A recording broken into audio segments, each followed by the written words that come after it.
பேசலாம். ஆண்டவர் நம் அனைவரோடு இருப்பாராக. இன்றைக்கான ஆண்டுடைய வார்த்தை, ஏற்ற காலத்திலே தேவன் உங்களை உயர்த்தும்படிக்கு அவருடைய பலத்த கைக்குள் அடங்கியிரு. ஏற்ற காலத்திலே தேவன் உங்களை உயர்த்தும்படிக்கு அவருடைய பலத்த கருத்துக்குள்ள அடங்கியிரு. 1 பேதுரு 5:6. ஏற்ற காலம். Humble yourselves. எது வரைக்கும்? Under God's mighty hand, that He may lift you up to time. இந்த வார்த்தைக்குள்ள பார்த்தீங்கன்னா 5 விஷயங்கள் ஒளிந்திருக்கிறது. இந்த தேவ வார்த்தைக்குள்ள, இறை வார்த்தைக்குள்ள 5 விஷயம் ஒளிஞ்சிருக்கு.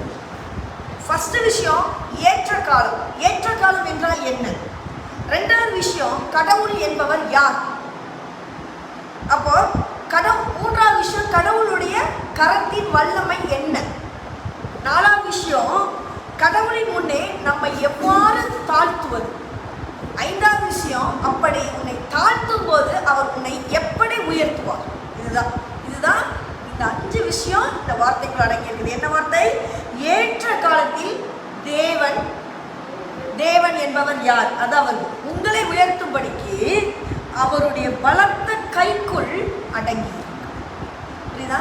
இந்த விஷயத்தை நம்ம தியானிக்கிறதுனால 1 நிமிடம் உங்கள் கண்களை தாழ்த்தி, உங்கள் கண்களை மூடி, உங்கள் தலையை தாழ்த்தி ஆண்டுள்ளோம். உங்களுக்கு தகப்பனே, ஏற்ற காலம் வரும் வரை நாங்கள் உங்களுடைய பலத்த வலதுகத்துக்குள் அடங்கி இருப்பதற்கு நீர் எங்களுக்கு பலன் தாங்கப்பா, கிருபை செய்ய ஆண்டவரே. இன்னைக்கு எதை எடுத்தாலும் அவசரம், எதை எடுத்தாலும் உடனே நடக்கணும், எதை எடுத்தாலும் ஸ்பீடான வாழ்க்கையாக உங்களுடைய காலத்திற்காய் காத்திருக்கும் ஒரு மனப்பான்மை இந்த வார்த்தையை கேட்டுக்கொண்டிருக்கிற ஒவ்வொருவருக்கும் நீ தருவீரா. ஒவ்வொருவருடைய உள்ளத்திலும் பேசுகிறாங்க. ஏற்ற காலம் என்று ஒன்று உண்டு, அதுவரை பொறுமையாய் இருக்க வேண்டும் என்பது இறை வார்த்தை. நடப்பது நிச்சயம் தகப்பன். அருள் புரிவீரா. இயேசுவின் மூலம் ஜெபம் கேளும் நல்ல பிதா. ஆமென். சரி, இன்னைக்கு நம்ம இத்தனை விஷயங்கள் இந்த இறை வார்த்தைகள் அடங்கியிருக்கு. 5 விஷயம் சொன்னேன். அதுல முதலாவது விஷயம் ஏற்ற காலம். ஏற்ற காலம் என்பது என்ன? அதாவது 1 நிமிஷத்துக்கு முன்னாலே கடவுள் வரமாட்டார், 1 நிமிஷத்துக்கு 1 மினிட் பின்னாலே வரமாட்டார். ரைட் டைம்ல கடவுள் வரும். புரியுதா? உங்களுக்கு கிடைக்க வேண்டியது 1 நிமிஷத்துக்கு முன்னாலே கிடைக்காது, 1 நிமிஷத்துக்கு பின்னாலே கிடைக்காது, ரைட் டைம்ல கிடைக்கும். புரியுதா? இதுதான் ஏற்ற காலம். ஸோ கடவுளுக்கென்று சில நேரங்கள். யோவான் 2:4 என் வேலை இன்னும் வரவில்லை என்றார். என் வேலை இன்னும் வரவில்லை. அது என்ன? என் வேலை இன்னும் வரவில்லை. கானாவூர் கல்யாணம் நடந்துட்டு, கானாவூர்ல கல்யாணம் நடந்துட்டு இருக்குது. கல்யாண பந்தியில சப்ளை பண்ண வேண்டிய திராட்சை ரசம் தீர்ந்து போச்சு. இப்போ எல்லாரும் மரியாதை அம்மாட்ட கம்ப்ளைண்ட் கொடுக்குறாங்க, திராட்சை ரசம் தீர்ந்து போச்சு, பந்தி இன்னும் அப்படியே இருக்குது. அப்போ மரியனை ஒரே ஒரு வார்த்தை தான் சொல்றாங்க, இயேசுகிட்ட போய் சொல்லு. உங்களோட வாழ்க்கையில பிரச்சனை இருக்கும்போது ஏற்ற காலம் எங்க? ஏற்ற காலம் வரணும்னா யார்கிட்ட போய் சொல்லணும்? இயேசுகிட்ட போய் சொல்லுங்க. மரியனை அழகா கை காட்டி விடுறாங்க.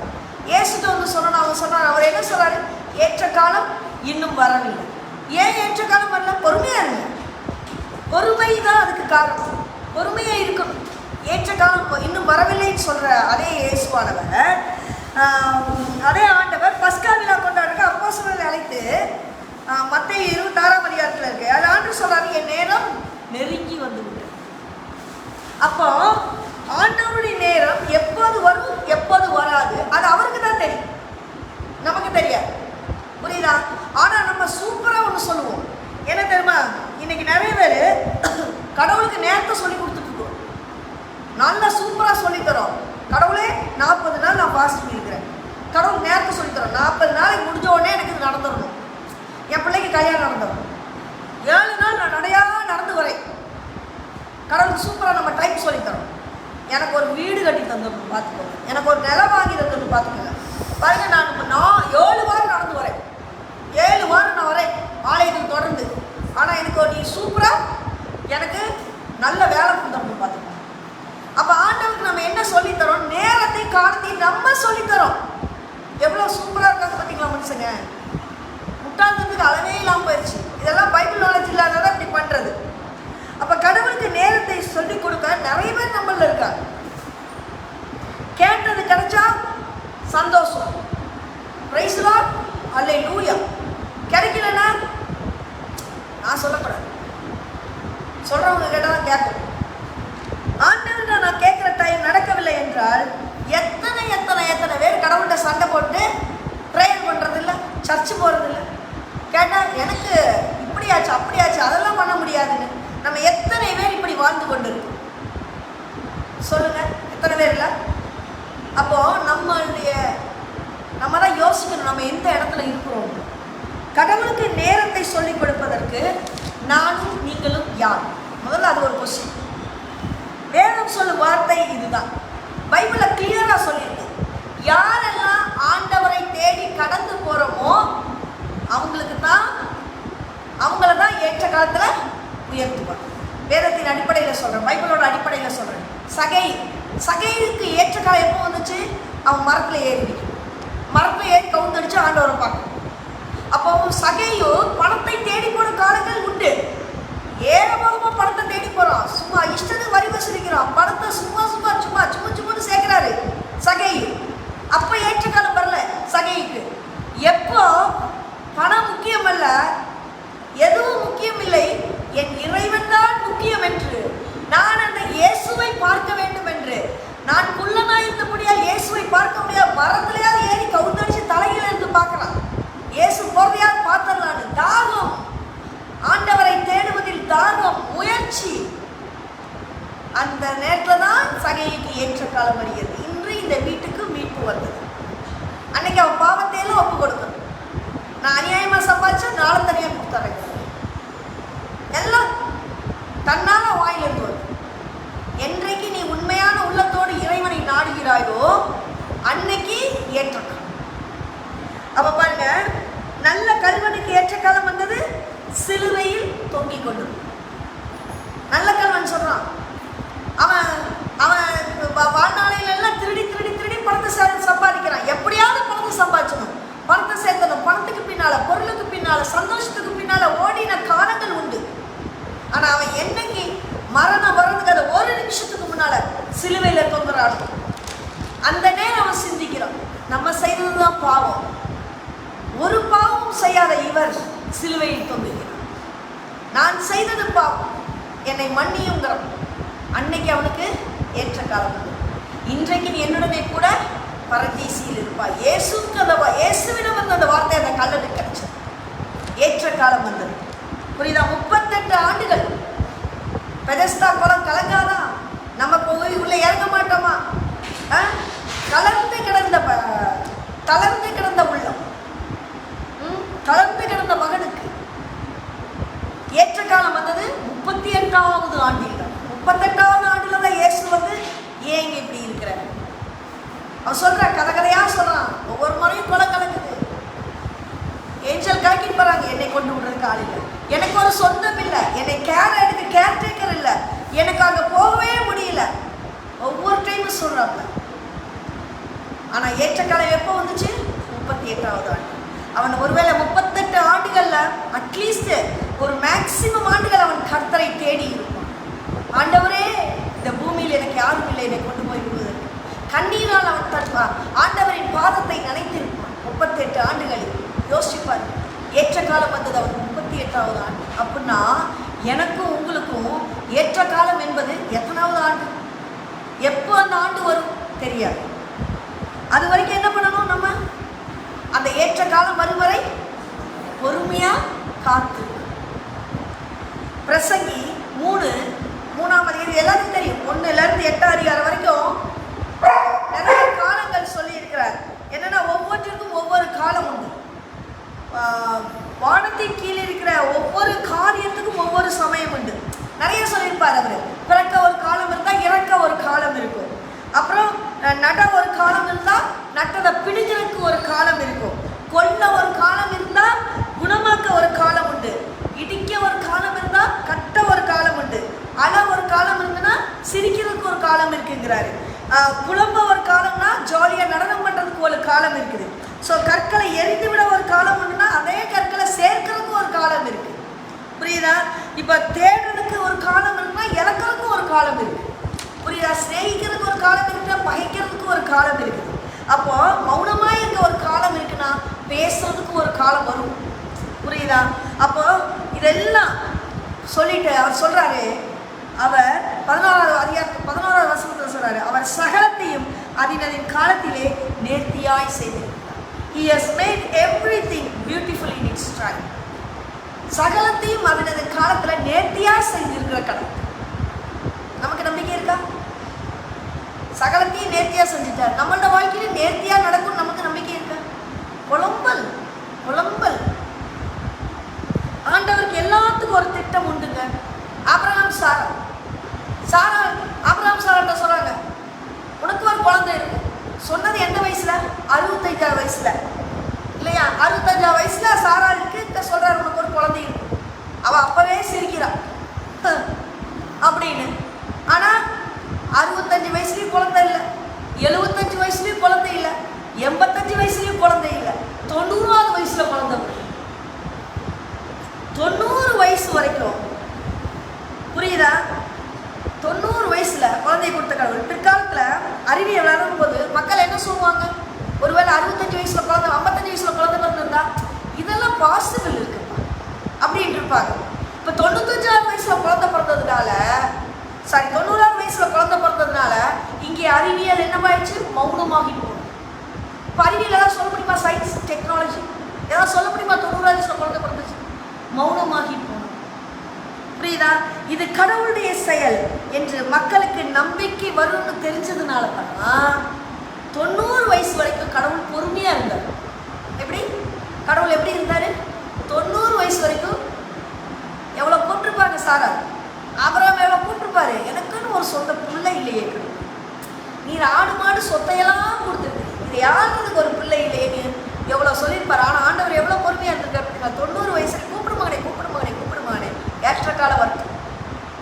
இன்னைக்கு 2024ல 2024 வருஷமும் 2024 வருஷமும் நம்ம சாராளை பத்தி பேசிட்டு இருக்கிறோம். 90 வயசுல சாராள் குழந்தை பிடிச்சிருமா பேசிட்டு இருக்கோம்னா அதுக்கு காரணம் என்னது? ஆண்டவர். அது காரணம் என்ன? சாராளுக்கு ஆபிரகாம் 90 வயசு. ஏன்னா சாராள் 90 வயசுல குழந்தை பிறந்தனால தான் இன்னைக்கு பேசிட்டு இருக்கோம். சயின்ஸ் டெக்னாலஜி எல்லாம் ஃபெயிலு. அவருடைய ஆண்டவருடைய செயல்கள் எல்லாம் மிகவும் நல்லது. அவருடைய கட்டளைகள் எல்லாம் குறித்த நேரத்தில் நிறைவேறும். நம்புறீங்களா?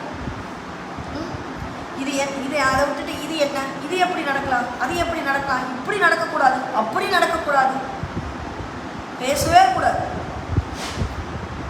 எல்லாவற்றிற்கும் குறித்த நேரத்தில் விளக்கம் தரணும். புரியுதா? ஃபர்ஸ்ட் விஷயம் இதுதான். கடவுளுக்கென்று ஒரு காலம் உண்டு. நாம் ஆண்டவருக்கு நிபந்தனைகள் வைக்கக்கூடாது, கண்டிஷன் போடக்கூடாது. 40 நாள் தவம் இருப்பேன், 41ஆம் நாள் கிடைச்சிடணும், கண்டிஷன் போடக்கூடாது. தாழ்மையோடு பொறுமையோடு இருந்தால் போதும். புரியுதா? அடுத்தது 2வது விஷயம், கடவுள் யார்? அவர் கரத்தின் வல்லமை என்ன? கடவுள் யார்? இப்போ நம்ம ஒரு மனுஷன் அடைக்கல போறோம்னா அந்த மனுஷன் யாரு? அவனுடைய பலம் என்ன? அவனுடைய குணம் என்ன? இந்த 3 தெரிஞ்சாதானே அவனுக்கு அடைக்கலம் போகும் இல்லையா? அப்போ நம்ம ஆராதிக்கிற தேவன் எப்படிப்பட்டவன்? கவனிங்க. இந்த 3 தெரிஞ்ச அப்போ கடவுள் யார் என்று முதலாவது தெரிந்து கொள்ள வேண்டும். சங்கீதம் 103:8, கர்த்தர் உருக்கமும் இரக்கமும் நீடிய சாந்தமும் மிகுந்த கிருபையும் உள்ளவர். எப்படிப்பட்டவர் கர்த்தர்? எப்படிப்பட்டவர்? இரக்கமும் உருக்கமும் நீடிய சாந்தமும் மிகுந்த கிருபையும் உள்ளவர். The Lord is compassionate. புரியுதா? Slow to anger. அதான் ரொம்ப பிடிச்சிருச்சு. நீடிய சாந்தம் உள்ளவர். கோபப்படுறது ரொம்ப ஸ்லோ. இப்போ நம்மளுடைய கர்த்தர் எப்படிப்பட்டவர்னு இதுலேயே இருக்கு. அடுத்து அவருடைய வல்லமை என்ன? ஒரு வார்த்தையால் உலகத்தை படைத்தார். கரெக்டா? அதான் அவருடைய வல்லமை. இந்த கடவுளுடைய சுபாவம் எப்படி? குணாதிசயம் எப்படி? குணாதிசயம் வேணும்ல, சங்கீதம் 23 என்ன படிக்கிறோம்? குழந்தைகளை எல்லாம் மக்கப் பண்ண வைக்கிறோமே. மரண இருளின் பள்ளத்தாக்கில் நடந்தாலும் பொல்லாப்புக்கு பயப்பட வேண்டியதில்லை. அப்படிப்பட்ட குணமுடையவர். அம்போன் விட்டுட்டு போறவர் இல்லை.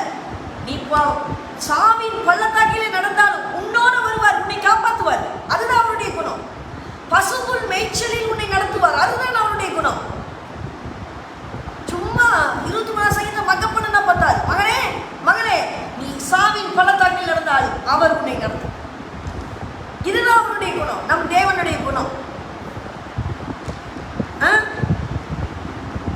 Question for you. நம்மள எத்தனை பேர் கடவுள் இரக்கமும் உருக்கமும் உடையவர்ன்றதுல நம்பிக்கை இருக்கு? அப்படி இருந்தா நம்ம முறுமுறுத்துக்க மாட்டோம். அப்படி இருந்தா கிடைக்கலன்னு புலம்பி இருக்க மாட்டோம். மனசுல இது நமக்கு புரியும், ஆனா மூளையில ஏத்துக்க. பாவ அறிக்கை செஞ்ச பின்னாலும் நம்மளுடைய பாவம் மன்னிக்கப்படுகிற நம்பிக்கை நமக்கு இல்லை. அப்படிதானே? நமக்கு இல்லை இல்லையா? நம்ம எத்தனை பேருக்கு இந்த சந்தேகம் உண்டு? பலர் சொல்லிட்டு அலையுதுன்னா, என் குடும்பத்தில் ஒரு பிரச்சனை வந்துருச்சுன்னா, குடும்பத்தில் பிரச்சனை, மோசமான பிரச்சனைக்கு காரணம் என்ன தெரியுமா? சாபம். நிறைய பேர் சொல்லிட்டு அலையுது. சாபம், முன்னோர்கள் செய்த பாவம், பாவத்தின் விளைவு சாபம். ஏன்னா கடவுள் 3ஆம் 4ஆம் தலைமுறை மட்டும் விசாரிக்கிறவர்னு சொல்லியிருக்குது. 7 தலைமுறை விசாரிக்கிறன்னு சொல்லியிருக்கிறாங்க. சாபம் தான் விசாரிக்கப்படுது, பாவம் தான் விசாரிக்கப்படுதுங்க. நம்ம தேவன் எப்படிப்பட்டவர்? நீ அவர்கிட்ட வந்து கண்ணீர் விட்டு கதறும் போது அவர் எப்படி இருப்பார்? சாந்தமும் இரக்கமும் மன நுறுக்கமும் கொள்கிறார்.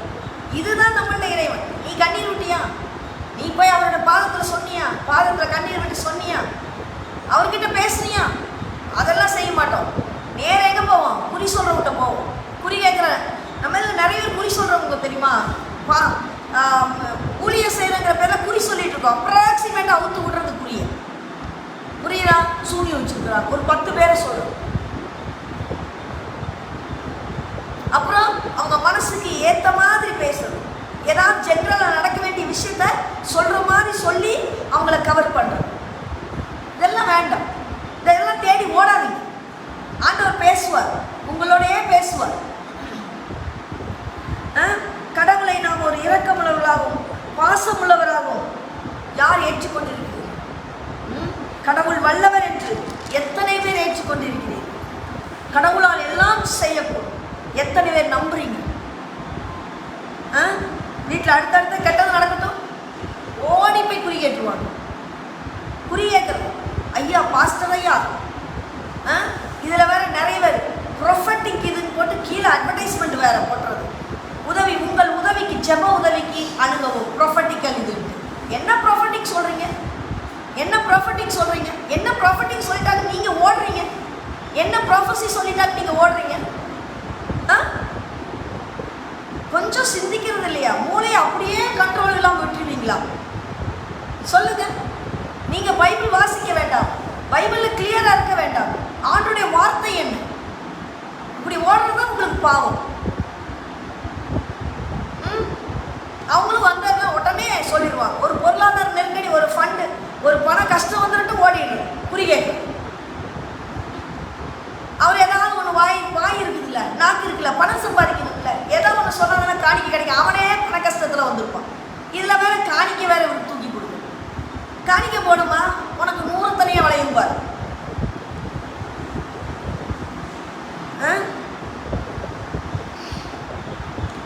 கடவுள் யார் என்றும் அவருடைய வல்லமை என்றும் வல்லமை என்னவென்று உணர்ந்தால் மட்டும்தான் கடவுளிடம் நாம் அடைக்கலம் தேடும். புரியுதா? கடவுள் இரக்கமுடையவர், பேரன்பு கொண்டவர். அதனால தைரியமா நீங்க கடவுள்கிட்ட டைரக்டா வரலாம். 3வது குணம், கடவுளின் கரத்தின் வல்லமை என்ன? இதை தெரிஞ்சுக்கணும். ஏசாயா 14:27 பார்த்தீங்கன்னா, அவருடைய கை நீட்டப்பட்டிருக்கிறது, யார் அதை திருப்புவான்? யாரால் உங்களால மடக்க முடியுமா? அவருடைய கரம் நீட்டப்பட்டிருக்கும் போது உங்களால் மடக்க முடியுமா? அவருடைய கரத்தின் வல்லமை எப்படி? இதை தெரிஞ்சுக்கணும். நம்ம கடவுள் நமக்கு கொடுக்கணும்னு நினைச்சதை எந்த மனுஷனாலும் தடுக்க முடியாது. கடவுள் நமக்கு கொடுக்க கூடாதுன்னு நினைச்சதை எந்த மனுஷனாலும் தர முடியும். இது ரொம்ப ஸ்ட்ராங். இது எனக்கு எப்பவுமே அது ஸ்போர்ட்ஸில் என் ஸ்டூடெண்ட்ஸ்லாம் தோத்துட்டு வந்துட்டு என்கிட்ட வந்து குறை சொல்லுவானுங்க, மேடம் அந்த ரெஃப்ரி சரியில்லை தெரியுமா, ஓரவஞ்சனையா பண்ணிட்டாரு, ஒரே சைட் கோல் கொடுத்துட்டாரு, நம்மளையெல்லாம் ஏமாத்திட்டாரு. டேய், முதல்ல இந்த தாட்டை நிறுத்துங்கடா, இந்த தாட்டை நிறுத்துங்க. யாரும் ஏமாத்திட முடியும்? கடவுள் அனுமதித்தால் மட்டுமே இது நடக்கும். புரியுதா? நீ திறமையா விளையாடு, நீ திறமையா விளையாடு, சந்தேகப்படாம ஒரு கோலை போட்டீங்கன்னா நீ எதுக்கு பிளேம் பண்ணணும்? அவர் எதுக்கு கன்ஃபியூஸ் ஆகணும்? மற்றவங்களை பிளேம் பண்ணியே நம்ம வாழ்ந்துட்டோம், பழகிட்டோம். கடவுள் கொடுக்க நினைச்சதை யாராலையும் தடுக்க முடியும். கடவுள் உன்னோட வாழ்க்கையில வெற்றியை கொடுக்கணும்னு நினைச்சா அந்த உன்னோட வாழ்க்கையில வெற்றி வரும். கடவுள் உன் வாழ்க்கையில வெற்றி கொடுக்க கூடாதுன்னு நினைச்சா அது உன் வாழ்க்கையில வெற்றியா கிடைக்கும். புரியுதா? இதுதான் நிசுத்தமான உண்மை. கடவுளுடைய கையின் வல்லமை. இஸ்ரவேல் மக்களை எகிப்தின் அடிமைத்தனத்திலிருந்து மீட்டிட்டு வராரு. ஆண்டவருடைய எப்படி மீட்டிட்டு வராரு? ஆண்டவருடைய வல்லமையான கரத்தினாலும் ஓங்கிய புயத்தினாலும் தான் மீட்டிட்டு வராரு. இவ்வளோ வல்லமையான கரங்கள் அவர் வலது கரம். அப்போ ஏசாயா 59:1 சொல்லுது, இதோ ரட்சிக்க கூடாதபடிக்கு கர்த்தருடைய கை குறுகி போகவும் இல்லை, கேட்க கூடாதபடிக்கு அவருடைய செவி மந்தமாகவே இல்லை. அவர் காது கேட்காதவர் இல்லை. புரியுதா? அவர் கையை குறுகி போகல, உன்னை காப்பாற்ற முடியாத அளவுக்கு அவருடைய கையை குறுகி போகல. நீ அவசரத்து கத்துறீன்னா அவர் கை உனக்கு நீளும். பேதுரு முங்கி போற ஆண்டவரேனாரு. இயேசு கரம் நீட்டி அவருக்கு, என்ன பேதுரு இப்படி என்னை பார்த்து சந்தேகப்பட்டு நான் இருக்கேன்ல, நீ எப்படி முங்கி போவ? தூக்கி விடுறாரு. நீங்க எத்தனை பேர் நம்ம முங்கி போயிட்டு இருக்கோம்னு சொல்லி புலம்பிட்டு இருக்கோம்? சொல்லுங்க. இயேசுவின் கரம் தூக்கியது, கர்த்தரின் கரம் தூக்கியது. நம்புங்க. கரத்தின் வல்லமையை நம்ம விசுவாசிக்கணும். ஃபர்ஸ்ட் முதலாவது என்ன பார்த்தோம்? ஏற்ற காலம் என்ன இல்லையா? ரெண்டாவது என்ன? கடவுளுடைய வல்லமை என்னங்க? மூணாவது அவருடைய கரத்தின் கிரியை என்ன? அடுத்ததான் நம்ம சிந்திக்க போறது, கடவுளுடைய கரத்துல நம்ம எப்போதும் தாழ்மையோடு இருக்கணும். சின்ன விஷயம் தான் முடிச்சிடுறேன், ரிஸ்கா கவனிங்க எல்லாரும். சரியா? சின்ன விஷயம். அடுத்தது தாழ்மையோடு நிற்பது. மூணு விதமான தாழ்மை இருக்கு. முதல் தாழ்மை என்னன்னா, பக்தியோட ஆண்டவர் அணியசன். எப்படி? பக்தியோட அணியசன். லூக்கா 18 பார்த்தீங்கன்னா பரிசேயன், இன்னொருத்த யாரு? ஆயக்கார். 2 பேரும் சர்ச்சில் முட்டி போட்டு ஜெபம் பண்றாங்க. புரியுதா? பரிசேயன் முன்னால நின்று ஜெபம் பண்றான். கடவுளை, நான் யார் தெரியுமா? நான் இந்த ஆயக்காரன் மாதிரி இல்லை. நான் இவனை மாதிரி, நான் 3 வேளை ஃபாஸ்டிங் இருக்கிறேன். நான் இவனை மாதிரி அநியாயமெல்லாம் வட்டி வசூலிக்கிறேன். நான் சூப்பராக வாழ்ந்துட்டு இருக்கிறேன். நான் சூப்பர் கடவுளே, இவன் என்ன நினச்சிட்டு என்னை பற்றி எல்லாத்துக்கும் கூட ஒப்பிச்சுட்டு போலான்னு வந்திருக்கிறேன். நான் வாழ்க்கையில் சூப்பராக இருக்கிறேன். ஆனால் அந்த ஆயக்காரன் என்ன தெரியுமா? கடைசியில் ஒரு சர்ச்சோட எண்டில் நின்றுட்டு கதர்னான். அவரை கண்ணு கூட ஏறிட்டு பார்க்க முடியாம தலையை கவிழ்த்து, ஆண்டவரே நான் ஒரு பாவியான மனிதன்.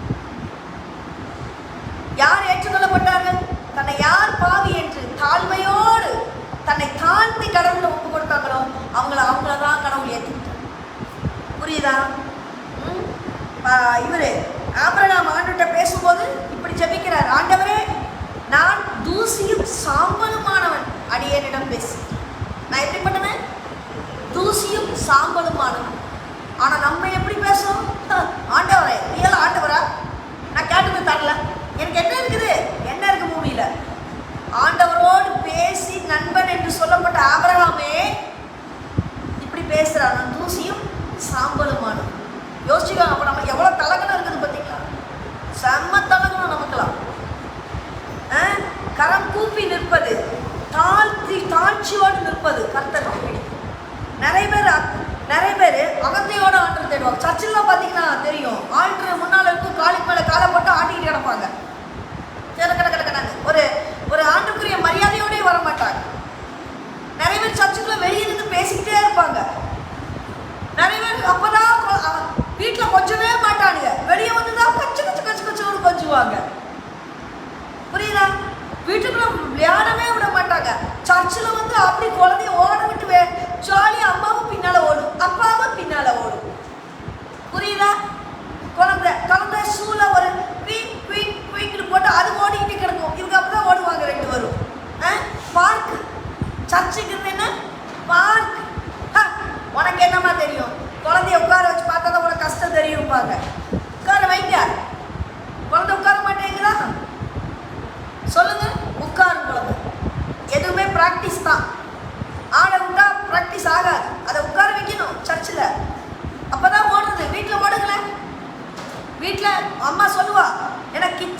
ஆகணும். ஏய் உட்காருவா.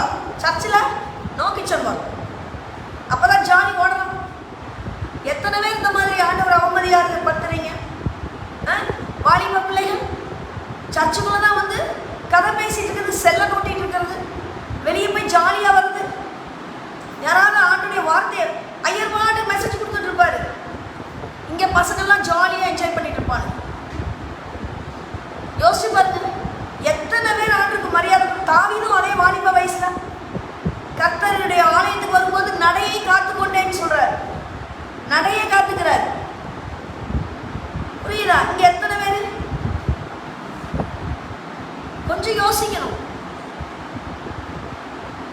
பக்தியோடு லூக்கா 18:14 சொல்ல இருக்கு, தன்னை உயர்த்துகிறவனவனும் தாழ்த்தப்படுவான், தன்னை தாழ்த்துகிறவனவனும் உயர்த்தப்படுவான். யாரெல்லாம் தாழ்த்துறீங்களோ அவங்க உயர்த்தப்படுவீங்க. அந்த உயர்த்துற காலம் வரும். யாரெல்லாம் உயர்த்திட்டு இருக்கிறீங்களோ அடி விழுற காலம் வரும். பயபக்தியோடு நாம் அவர் முன்பாக நிற்பது, அவர் முன்பாக நாம் அடுத்து நம்ம கண்ணீரை சிந்துறது. அண்ணால் கண்ணீரை சிந்துற ஆலயத்தில் யாரையும் பார்க்கல. ஒரு குருவான உட்கார்ந்துருக்காரு. இவர் நம்மளை பற்றி என்ன நினைப்பாரு? சர்ச்சில் 1000 பேர் வருவாங்க, என்ன நினைப்பாரு? ஐயோ மானம் போயிருமே, அவமானம் ஆயிடுமே. அதெல்லாம் யாரையும் நினைக்கல. அவளுக்கு ஆண்டுக்குள்ள கான்டாக்ட். அழுகிறா, கண்ணீர் விடுறா. ஆண்டவரே, எனக்கு ஒரு குழந்தை இல்லை, எனக்கு ஒருத்தி இருக்கிறா கீப்பா என் புருஷனுக்கு, அவ குழந்தைய பத்திட்டு என்னைய மலடின்னு சொல்றா. நான் என்ன பண்ணட்டும்? சமுதாயத்தில் ஒதுக்கப்பட்ட மாதிரி இருக்கேன். என் கணவர் என் மேல அன்பா இருந்தாலும் அது என்னால ஏத்துக்க முடியல. எனக்கு ஒரு குழந்தை இல்லையே. அழுகிறா. ஆண்டவர் சொல்றாரு, ஒரு பெரிய கிஃப்ட கொடுக்குறாரு. சாமுவேலுக்கு ஒரு பெரிய கிஃப்ட கொடுக்குறாரு. பெரிய தீர்க்கதரிசி. தான் முதல் பேர்சபா வரை அவருடைய பெயர் பரவுகிறது. அந்த அளவுக்கு அவள் எவ்வளவு கவனம் வச்சிருந்தா. கண்ணும் கருத்துமாய் ஜெபிக்கிறார். யோசிச்சு பாருங்க. மரியா ஆண்டுடைய பாதத்துல ஓடி வர, அவர் பாடுக்கு உட்கார்ந்து சாப்பிட்டு சந்தோஷமா இருக்கிறார்.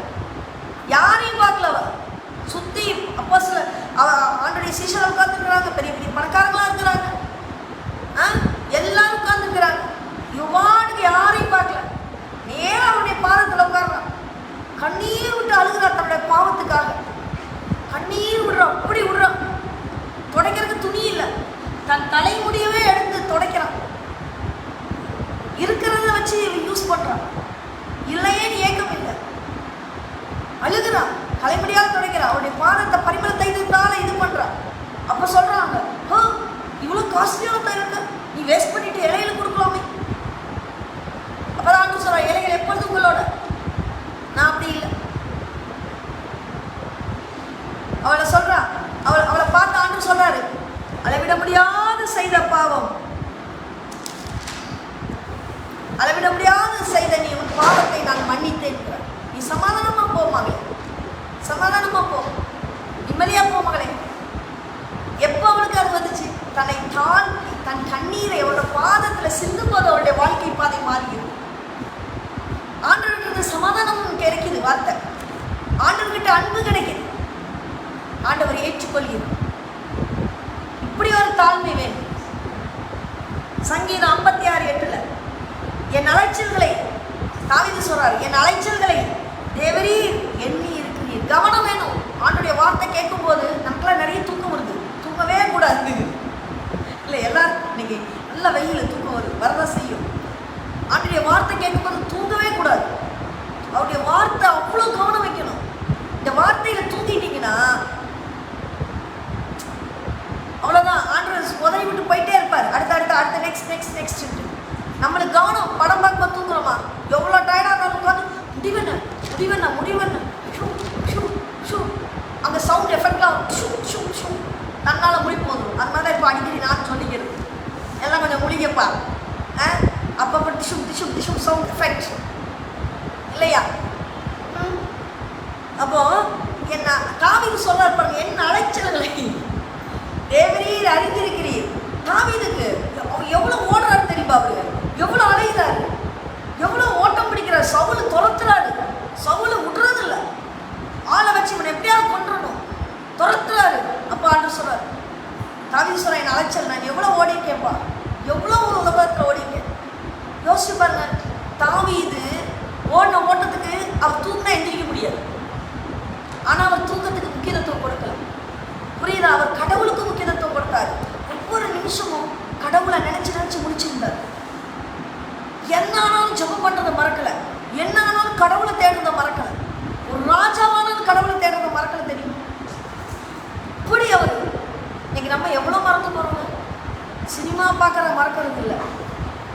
பார்க்கறத மறக்கிறது இல்லை, செல்லில் ஃபேஸ்புக் பார்க்கறத மறக்கிறது இல்லை, யூடியூப்பை மறக்கிறது இல்லை, வாட்ஸ்அப்பை மறக்கிறது இல்லை.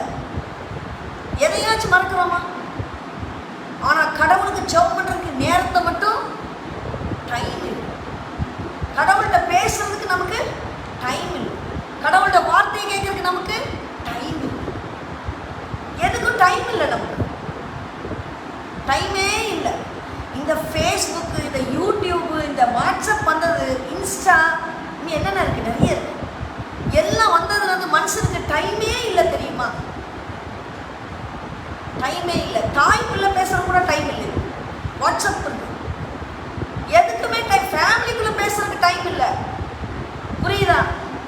ஒரு ஒரு குடும்பமே பிரிஞ்சு போச்சு. என் ஃப்ரெண்டு தான், ஃப்ரெண்டோட புருஷனுக்கு சோறை போட்டுட்டு இங்கே ஒரே ஃபேஸ்புக்கில் அவரும் பார்த்தாரு, என்னடி ஃபேஸ்புக் வாட்ஸ்அப்பில் இருக்குது, இருங்க கடைசிக்கு ரெண்டு சண்டை வந்து சந்தேகம் வந்துருச்சு, பிரிச்சுட்டா.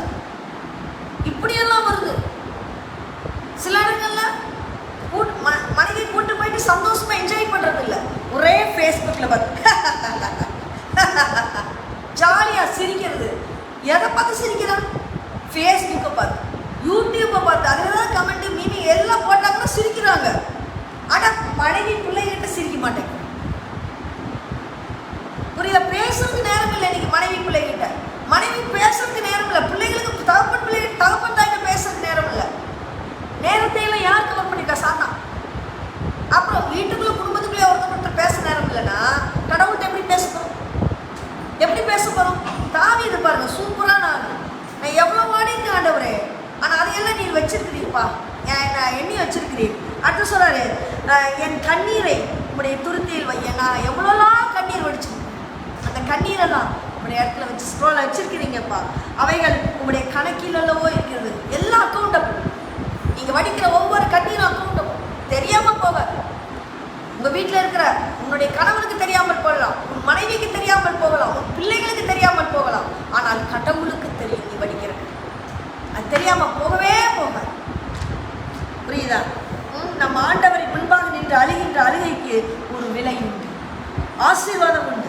இது பயபக்தியோட ஆண்டவரை தேடுகிறவர்களுக்கான அடையாளம். அடுத்ததா சங்கீதம் 37:5, உன் வழியை கர்த்தருக்கு ஒப்புவித்து அவர் மேல் நம்பிக்கையோடு இரு, அவரே காரியத்தை வாய்த்துக் கொள்வார். உன் வழியை ஆண்டுகிட்ட கொடுங்க, வழியை ஆண்டுகிட்ட கொடுங்க. அவர் அப்புறம் பொறுமையா இருங்க, அவரே காரியங்களை வாய்க்க பண்ணுவார். உன் வழியை ஆண்டிடம் ஒப்படைக்க வேண்டும். ஆண்டவரை நம்பணும். அவர் எப்படி உன்னை கூப்பிடுறாரு இல்லையா? அவர் உன்னை கூப்பிடுகிறார். எப்படி கூப்பிடுறாரு? வருத்தப்பட்டு பாரம் சுமக்கிறவர்களே. எல்லாரும் பாரம் சுமக்கிறீங்க, அது அவர் தெரியாமையா இருக்குது, அதனால கூப்பிடுறாரு. வருத்தப்பட்டு பாரம் சுமக்கிறவர்களே.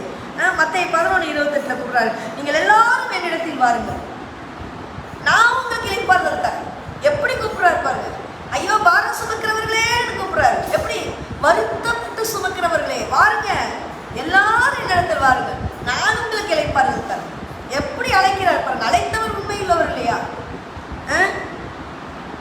இன்றைக்கு எத்தனை பேர் பொறுமையோடு காத்திருக்கிறீர்கள்? எரேமியா 2:13 சொல்லிருக்கு, என் ஜனங்கள் 2 தீமைகளை செய்தார்கள். ஒன்று, ஜீவ தண்ணீர் ஊற்றாகி எண்ணெய் விட்டுட்டாங்க. நான் தான் ஜீவ தண்ணீர், எண்ணெய் விட்டுட்டாங்க. வெடிப்பு உள்ள அந்த தொட்டியை, அந்த தண்ணியே இன்னைக்கு அது ஒழுகுது, வெளியே போய் ஒண்ணுமே கிடைக்காது, ஆனா அதை பிடிச்சுக்கிட்டாங்க. எப்படி பாருங்க, கடவுளை மறந்து விட்டார்கள். மற்ற எல்லாவற்றிலும் அடைக்கலம் புகுந்து விட்டோம். சொந்த அறிவில் அடைக்கலம் தேட தொடங்கிட்டோம். படிப்புல அடைக்கலம் தேட தொடங்கிட்டோம். நண்பர்கள் அடைக்கலம் தொடங்கிட்டோம். இந்த உலகம் சொல்ற தேவையில்லாத கொள்கைகள் அடைக்கலம் தேடும். ஆனா நம்ம படைத்த கடவுளை நம்ம அடைக்கலம் தேட மறந்துட்டோம். கடவுளிடம் நம்மை தாழ்த்தி கொள்வதற்கான 3வது அடையாளம், கடவுளுக்கு எதிராக நாம் முறுமுறுக்க கூடாது. இது ரொம்ப முக்கியம். எல்லாரும் செய்யறது தான். பண்ற அனுபவெல்லாம் பண்ணிட்டு முறுமுறுக்கிறோம். புரியுதா? நம்ம தப்பெல்லாம் நம்ம செய்யணும், ஆனா கடவுளை எப்படி பார்த்து முறுமுறுக்கிறோம்? செம்மையா முறுமுறுக்கும் இல்லையா? யோவான் 6:43, இயேசு அவர்களுக்கு பிரதியுத்தரமாக, உங்களுக்குள்ளே முறுமுறுக்க வேண்டாம். Stop grumbling among yourself. Stop grumbling. முறுமுறுத்துட்டே இருக்காது, அசிங்கமா இருக்குது. 8th மக்கள் இப்படிதான், 8th நடத்திட்டு வரும்போது இஸ்ரேலிய மக்கள் இப்படிதான். தண்ணி கிடைக்கலன்னா முறுமுறுத்தாங்க, சாப்பாடு கிடைக்கலன்னா முறுமுறுத்தாங்க, இறைச்சி கிடைக்கலன்னா முறுமுறுக்கிறாங்க இல்லையா? ஏன் ஒரு இடத்துல கடவுளே இல்லைன்னா ஒரு கடவுள் என்னது இது வழிபடுறதுக்கு கடவுளே இல்லைன்னு முறுமுறுத்துட்டாங்க. மோசே மலை மேலே ஏறி போயிட்டாரு. ஆபிரகாம் இந்த மக்களை பார்த்துட்டு இருக்கிறாரு. வழிகாட்டின மோசே காணாம போயிட்டாரு. இனி நமக்கு யார் கடவுள் வழிகாட்டுவோம்? நம்ம எழுத்து கடவுள் கண்டுக்குட்டி இருக்குல்ல, அதை கொண்டு வருவோம், அதை உருவாக்குவோம், அதை வழிபடுவோம். அதையே நம்ம தான் கூட்டிட்டு போவோம் இல்லையா? அதுக்கே நம்ம தான் சோறு கொடுக்கணும். நம்ம என்ன சொல்றோம்? அதைய நான் சொல்லல, நீங்க கொஞ்சம் யோசிங்க, மூளையை வச்சு. பிளைண்டா என்னை திட்ட வேண்டாம், நீங்க யோசிங்க. மூளை இருக்குல்ல, எல்லாத்துக்கும் மூளை இருக்குல்ல, மூளையை கொஞ்சம் மூளைக்கு வேலை கொடுக்கணும்ல. உங்கள் முறுமுறுப்பு, மோசே சொல்றார், உங்கள் முறுமுறுப்பு எங்களுக்கு எதிராக, உங்கள் முறுமுறுப்பு கடவுளுக்கு எதிராக. 2024 நாம இன்னும் முறுமுறுத்துட்டு வாழ்ந்துட்டு இருக்கோம் பாருங்க.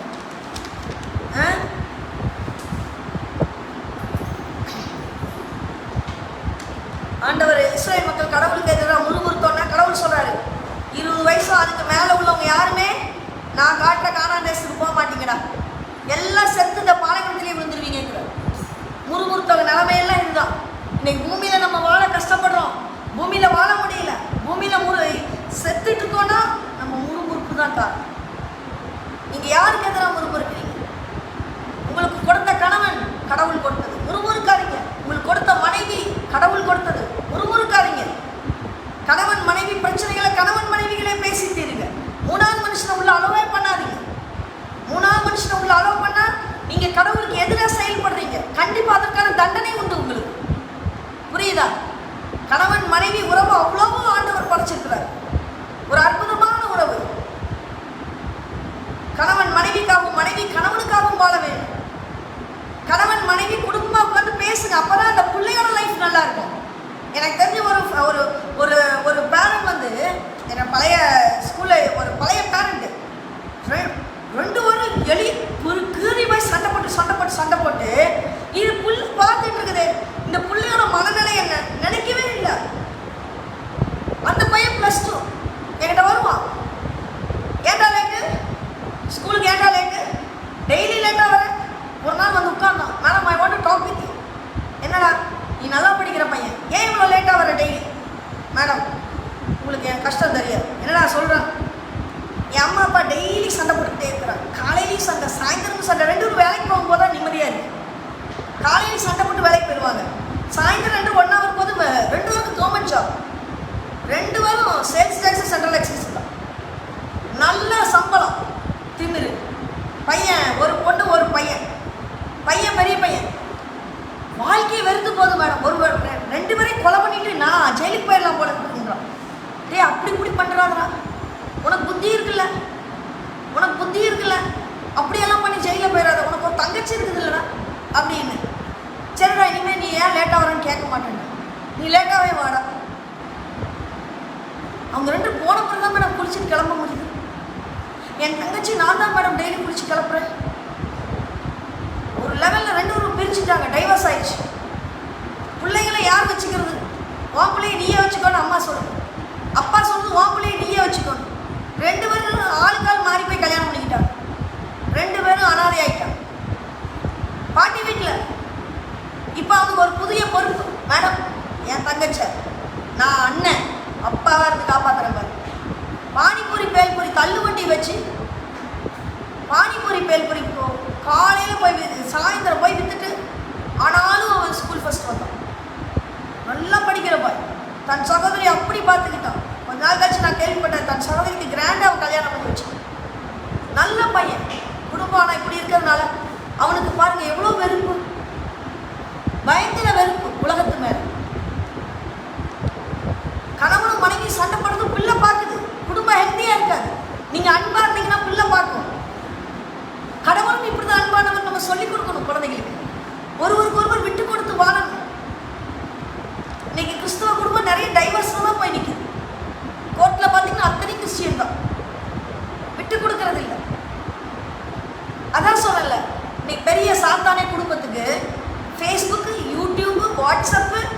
ரீசார்ஜ்.